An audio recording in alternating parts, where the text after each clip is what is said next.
The average person breathes in and out about 15 times a minute. And while we're breathing in and out, we're unconsciously saying a mantra, Hamsa or Hamsa.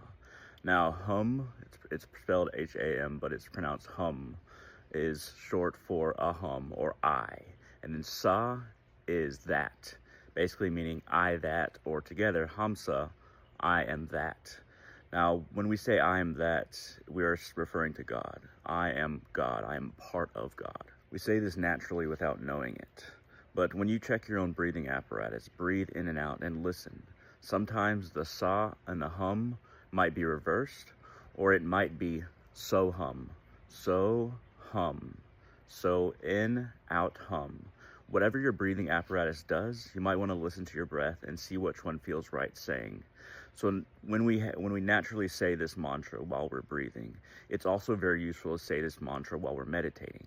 So when we're meditating, we might say so in, hum, out, but we're saying it mentally. We're saying it in our mind as well as our breath, because our breath is saying it naturally and our mind is saying it mentally. So you're increasing the potential of this mantra to have positive effects in your life.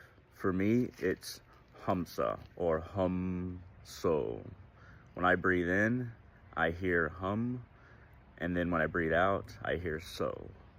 Now, it doesn't really matter what you hear exactly. Whatever you hear when you breathe, you might want to make that your mantra, because that means that mantra is natural for your body. And if it's natural for your body, then it's going to be natural for your mind, and it's going to be what God wants you to say while you're meditating, or perhaps while you're just breathing. If you're just doing a breath meditation and you're not really meditating, you're just focusing on your breath, you may want to use it that way as well. So it's almost as if God wants us to realize that we are parts of God, that we're kind of one and the same being, and that every single soul individualized is just a piece of God that hasn't returned home yet, hasn't come back to God and completed the journey that we are all on.